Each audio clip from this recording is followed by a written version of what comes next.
Good evening, ladies and gentlemen. Welcome to Lifestyle with Dr. Moby. And today we have great guest and with me co-host Carl on the phone. Hi, Carl. How are you? Hey Lou, I'm doing good. How are you, sir? Good. And we have also Anthony all the way from Ontario. Hello, sir. How are you? I'm great. How are you guys doing? Good. Well, thank you Good. for coming in. Thank you so much for having me. I really appreciate it. Okay. So, Carl, you want to go first? Have some questions for Anthony? Yeah. So Anthony, welcome to our show. Please tell us what you do, and and let's just go from there. Absolutely. Thanks for the question. I am the founder of a brand called Above and Beyond, bridging the gap to accessibility and inclusion. I'm an author, I'm an actor, I'm a speaker, and a consultant, hoping to amplify the importance of disability inclusion, and create what I like to call a disability inclusion revolution. There are over 1.1 billion people worldwide that identify as members of the disability community. And disability is the only demographic with a fluctuation rate. Disability could happen to anyone at any time, situationally, temporary, permanent, or even worse than that. So, my goal is to bridge the gap, so to speak, and help the disability community and the able bodied community come together and create what I like to call a collective prosperity. Very nice. Very nice. So, tell me how long ago you started this? So my show started in a local community TV station in 2015. Our first show aired in 2018. So it was with me and a co-host, and the pilot got so much notoriety and so much respect within the community that yeah, I was producing and hosting, co-hosting, and then hosting on my own a virtual uh, show as the pandemic has really allowed us to do things like we're doing here today. Mhm. Yes, and that is, I think, good side of a pandemic that we all of us kind of use are now using technology, which we never thought we will be using. Right? Yeah, absolutely. I mean, as we were talking prior to the show, Dr. Moby, I literally used my voice to activate my lights. And Yeah. for someone with a disability, having the power to use technology in a positive way and in an accessible standpoint really has been a huge benefit for me tenfold. And that is, go ahead, Carl. Yeah. So Anthony, I actually serve on a state level. Um, so I serve on the council of the mental disability council for my state, and I'm also vice president of transportation. But um, you, you know, uh, first of all, I want to thank you for your work that you're doing as an advocate. Thank you. Yeah, you're very welcome. There's a lot of times I feel that people, they just don't understand those that may have limitations, if that makes sense. Absolutely.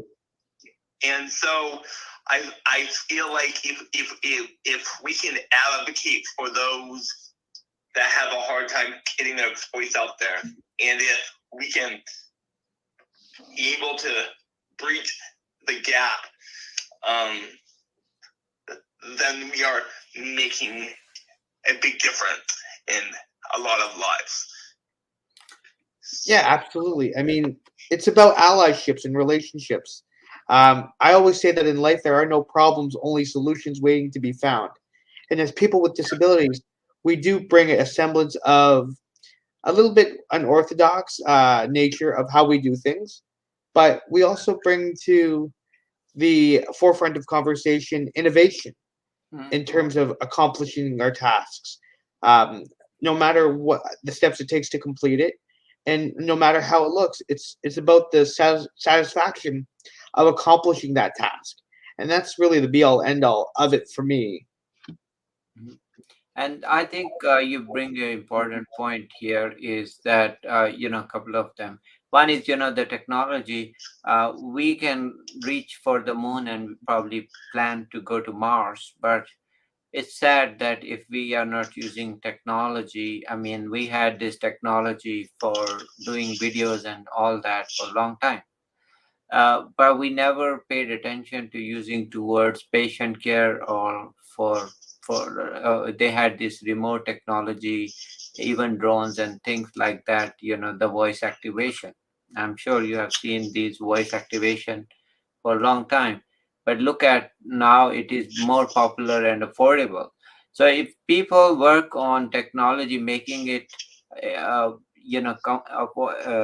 affordable for people, especially then it will bring a good change.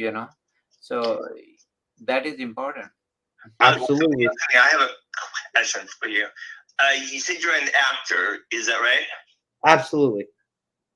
Um, what films are you currently working on right now? I'm sorry? Which he's asking, which projects are you doing for I acting? currently have nothing on the go. I'm newly into it. Now, I chose to get into this part of the industry on a semblance of giving authentic and genuine representation to disability in media, in film and in TV, rather than a disingenuous approach of an able-bodied person or a person without a disability playing a role of a person with a disability. So that's kind of like the reason behind the acting part that I've done. I've been in a couple of commercials locally within Toronto. I've been in a Lotto commercial. I've been in a Kobo e-reader, print spread, to name a few. Okay. Okay. Awesome. Awesome. Yeah, because I also am an actor. I'm a singer, voiceover actor. Ask Dr. Moby. Yeah. He's a great singer. You should really listen to his songs. I'd He love to. he's my favorite singer for sure. So Oh, thanks, Dr. Moby. yeah, you have to check out when he sings. He's totally different person. He's like no matter what he's saying. So I Absolutely. always give him best. He really surprised me with his singing. So yeah, interesting. So Um, go ahead, Carl. so, is there any projects that you're working on right now for advocating for people with disabilities? Like, Yeah, I know there are some laws that people are trying to work on. Um,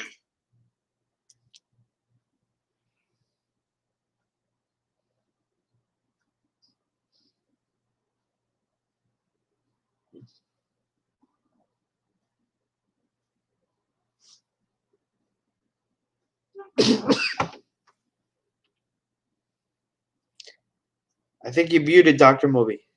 Did I mute you? Oh, sorry. No, I couldn't hear Carl through the. Okay, okay. sorry. Sorry about that. Yeah. So, I was wondering if there are any things that you're advocating right now, any laws that you're trying to help get passed with people with disabilities, like any movements or. Absolutely. There's always a semblance on the go here in Ontario. We have another advocate. His name is David Lepovsky, and he is a blind human rights lawyer.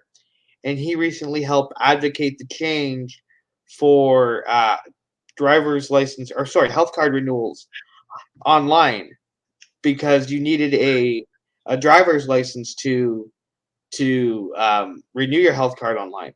But because many people with disabilities don't have driver's license, we have in its place an Ontario photo ID card, which is an acceptable and equal form of ID, but for some reason was not accepted online for online health card renewals. So he helped push that movement forward toward creating um, the semblance of the health card being renewed online by way of using the Ontario photo ID card. Now, I'm also the director of media relations for the Ontario Disability Coalition. And so we're advocating for so many things like, for example, ODSP, which is disability support for people with disabilities, so we can live on a livable income. And many people with disabilities live at or below the poverty line. So Mhm. we're attempting to arrange that, proper health care, proper staffing with nurses, proper support for people with disabilities, in terms of, not being, last in line to receive care when we need it, Mhm. to the importance of just having people with disabilities, having our voices heard, having our voices respected, having conversations that put disabilities uh, on par with those without disabilities.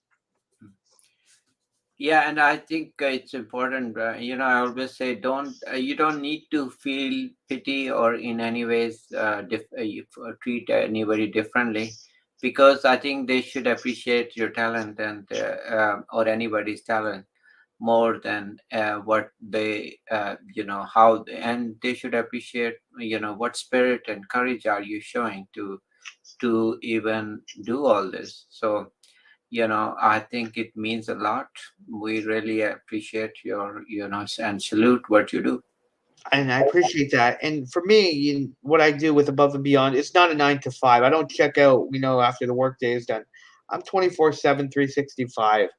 And within my community, people are reaching out to me, asking for advice on a situation, on equity, on the importance of diversity, on the importance of inclusion. So in a lot of HR frameworks, they have equity, diversity, and inclusion disclaimers, mission, vision, and accountability statements. But often access is typically hidden under Hmm. the equity umbrella. So the goal of Above and Beyond, and one of the projects that I'm working on with, is extrapolating access from the equity umbrella and giving it its own pillar. So, and Hmm. if you transpose the letters, you have idea, inclusion, diversity, equity, and access. And it's really about changing that mindset behind uh, the framework as a written statement and or disclaimer, so to speak, and actually demonstrating it, actioning it into our community, so we can create those allyships worldwide and create a world that is accessible and inclusive for everybody of all abilities. And we wish you the best, and you'll always find us, me, Carl. And Anthony, you're coming on my show, I believe, the next week, right?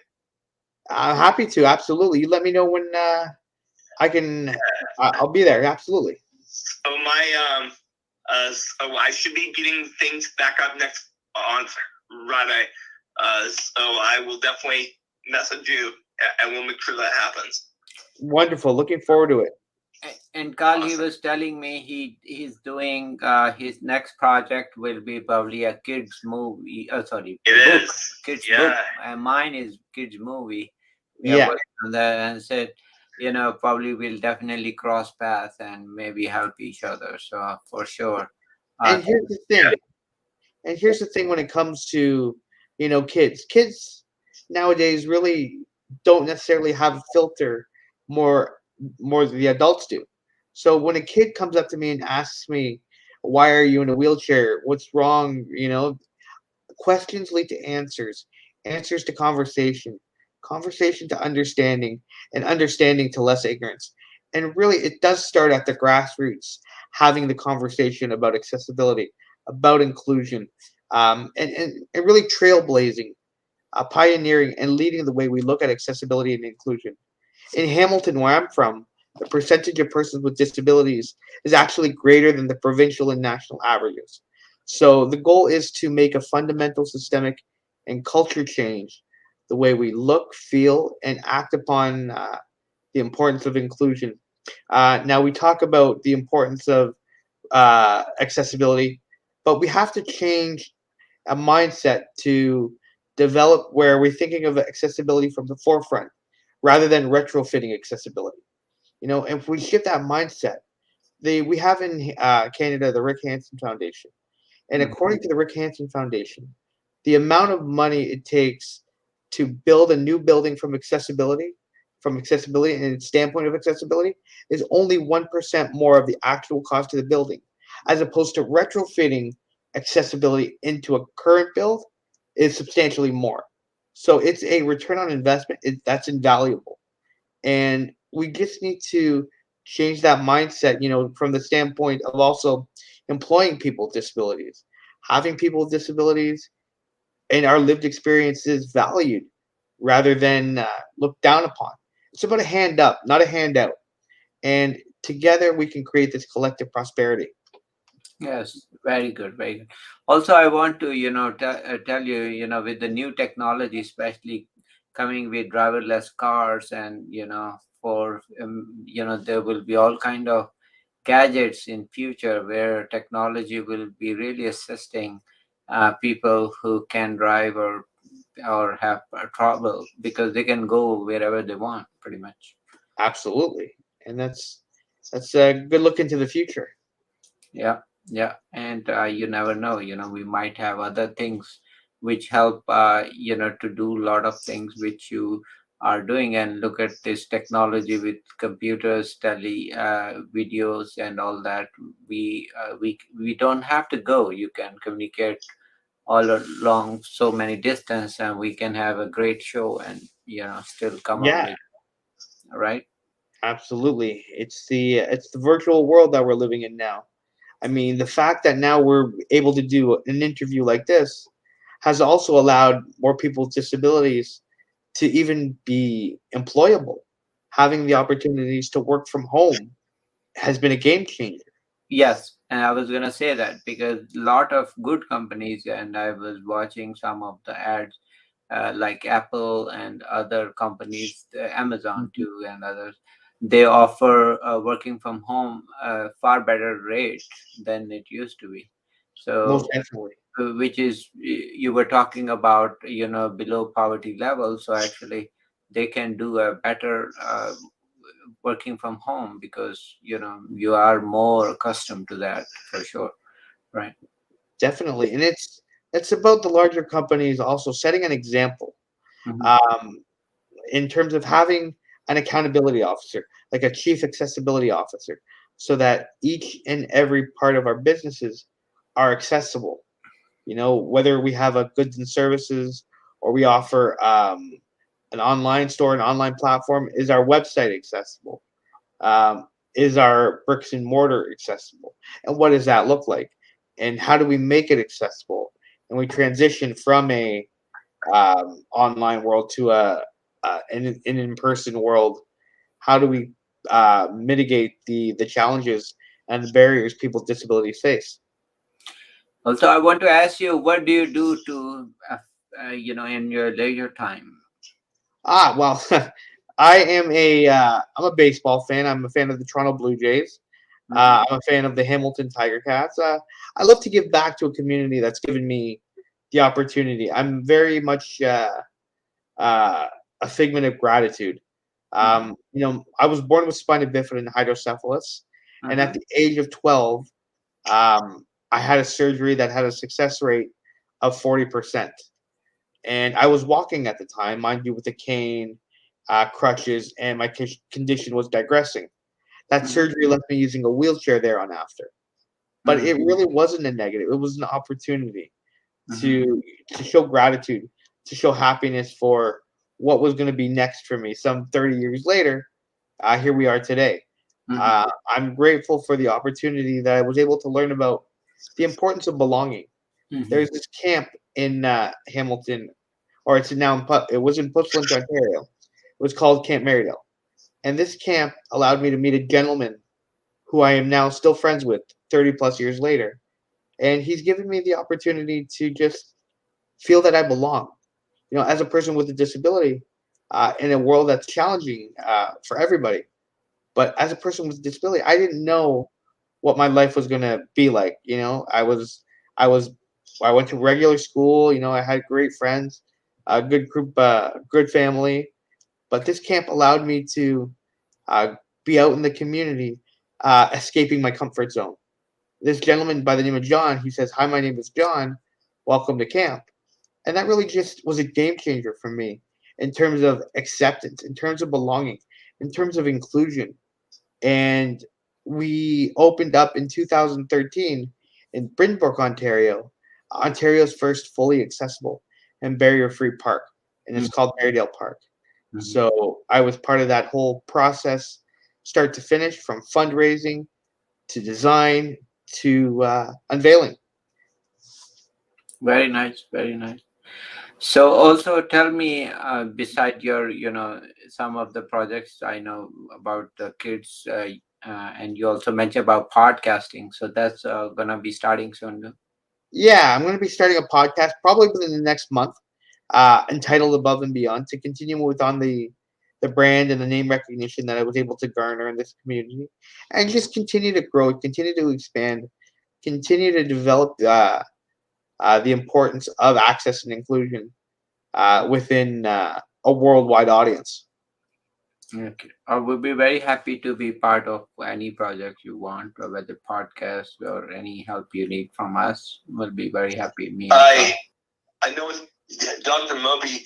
Uh, once his script is done, he was gonna have me in his film as well. So Mhm. No, I was talking to, I said, we'll definitely, I'm always looking for, talent, and also we are always looking for a great team members, and already exactly. extended my, welcome, as well as full cooperation, whatever projects.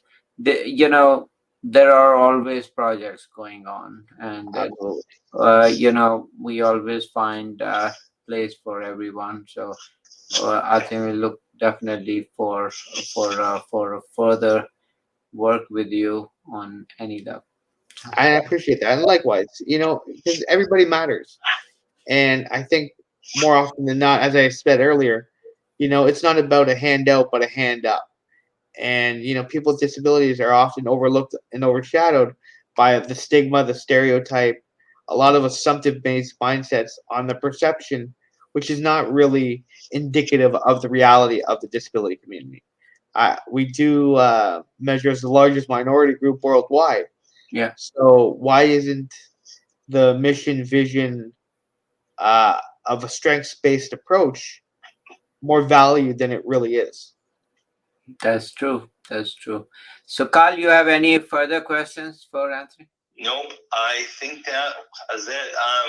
Thank you, Anthony, for coming on, and thank you for taking the time to actually talk to me and Dr. Moby about this.